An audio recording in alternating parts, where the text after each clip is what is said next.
Logan spoiler talk! That's right, my friends, Logan has been released in theaters and I have seen it twice now. And if you've not seen Logan, this is my Logan spoiler talk. You have been warned, I'm gonna gush about the spoilers in this movie. So if you've seen Logan or you just don't care about spoilers, hey, stick around, let's do this. Let's gush. If you wanna see my spoiler-free review, that does exist. I'll put the link below, you can click on that, check it out, go watch Logan, come back after you've seen Logan, so you know you can hear me talk about it and we can relate and you can do the comment section thing. So since this is not a review and I'm addressing things in Logan I found interesting that are in the spoiler territory, I'm gonna start out with Charles Xavier. I was surprised where they took Charles Xavier in this movie. He has some sort of degenerative brain disease that gives him seizures, and when he gets seizures, he sends out this psychic shockwave that just locks people up and they'll die. It affects Logan a little differently because of his immune system. He can kind of like truck through it and give Charles Xavier his shots. Point is, they're all hiding right now, and Logan's keeping Charles Xavier ultimately sedated. Even foul-mouthed Xavier was like, oh, you're keeping me here and waiting for me to die? Oh, fuck you, Logan. Logan's personal reason for keeping Charles Xavier around is just the simple fact that he is what he has. Charles Xavier is Logan's only real link to anything good he's really had in life, so he needs Charles Xavier to be alive. It's not as simple as just, oh, waiting for him to die. And when we meet Wolverine, he's not in a good place, dude. This dude is sick. He even limps around, hobbles, he has shitty posture. I mean, I have shitty posture. He had worse posture. He's sick, he can't pop his claws out as much as he used to. His healing really isn't working like it used to. The movie doesn't really give you the causality of it. You just know he's sick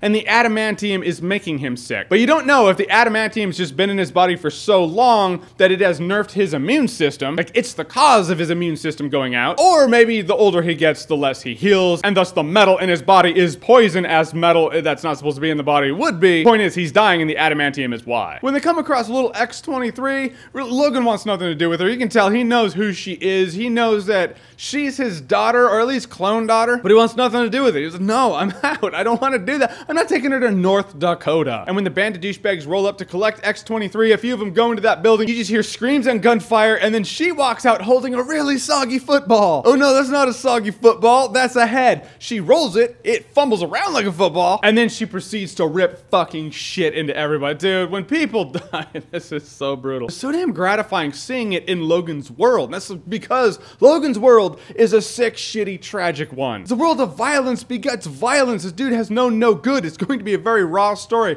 The injustice in this entire thing would be if Logan was rated PG-13. Fast forwarding a bit, talking about psychic shockwaves, that scene where they're in the casino and then the psychic shockwave just goes off and Logan's trying to get upstairs. You see this squad of douchebags that have found Xavier and they have guns on him, and Logan like has his claws and he's in the wall and he's trying to like get to him. That's when you see him just putting claws through people. There's one hit goes to the back of this dude's head, out his face. That was beautiful. That was just art. But that scene where that dude has his gun and you know the ripples are happening and the dude just goes, it looks right over at Logan, you're like, oh, that guy's frightened. And just Logan sequentially just kills all these dudes brutally, and they're just frozen there. Then he gives Xavier his shot, and then everyone just drops. Awesome scene. I love that scene. One scene I found kind of heartbreaking is when you realize Charles Xavier killed some X-Men, possibly all of them. Granted, in the movie, there was some genetic crusade against mutants, so that, I'm sure, did a lot of it. But when Xavier had his psychic freak out moment in that casino, you hear the radio, and the radio's like, oh, there was this wave of paralysis that hit a lot of people. It's kind of like that thing that happened in Westchester, New York. You're like, Westchester, New York is exactly where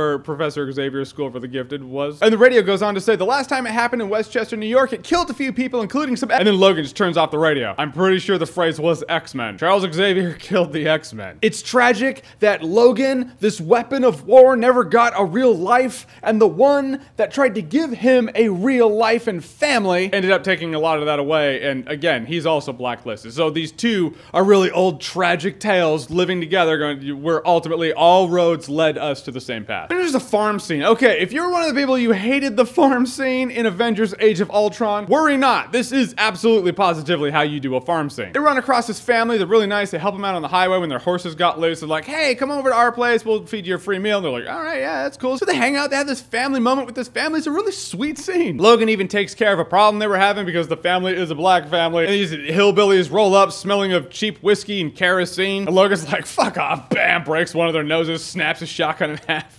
Go away. And no good deed goes unpunished for this family. I was like, they're not gonna kill this family. I mean, you know these guys are hot on their trail, but there's, come on, you gotta draw the line. Oh, they die. All of them. Like, the children, the parents, they're all dead. And also another tragic scene, because Xavier is in bed, and he's like, oh, Logan, this is the best night of my life. I didn't think I'd have this nice life, Logan. Don't fuck you, Logan. And you look at Logan, you're like, he looks different. He looks younger.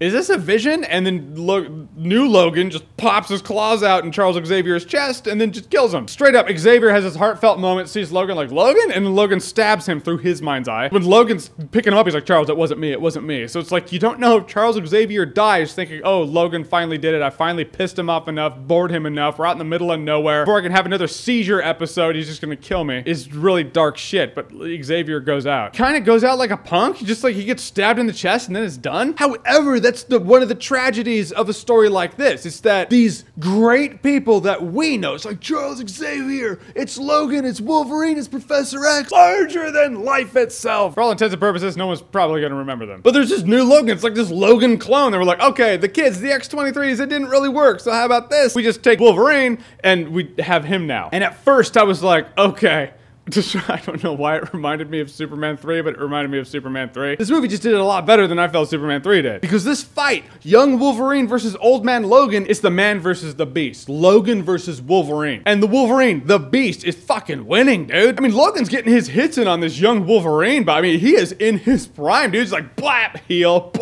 oh yeah? Bam, bam, bam, bam. And then Logan's like, fuck, ow. He is not healing like the young one, dude. Like fist to fist, man to man, toe to toe. The young clone's gonna win. It was brutal, dude. Like anytime this thing gets taken out, it's like Terminator. It's like you take it out, but it's like, no, it's not down. It's not out, it's not gone. And the comic book element of like, oh, there are comic books in our world based on our adventures, but they're X-Men comics that we have in our world, that whole fourth wall breaking thing, that actually worked out really well in this movie, as I was hoping it did. Funny thing though, when Logan sees that the coordinates for this Eden written down on that piece of paper that has the money wad in it is the same coordinates that's in the comic book, I was like, Isaac Mendez from Heroes? Anybody? No? Did he write the comic book? Is that where they're going with this? But they didn't go that direction. They went the direction of this lady got the coordinates from this comic book, which means it's a lie. There is no Eden whatsoever. This is a bullshit mission. Ironically, it does exist because she read it in the comic book, said that's the meetup spot, so they all go there, so it exists in their world because it existed for comic books. I thought that was a really cool, neat bit of irony right there. When they meet up with the kids, there was a part of me that was like, is this like Mad Max 3?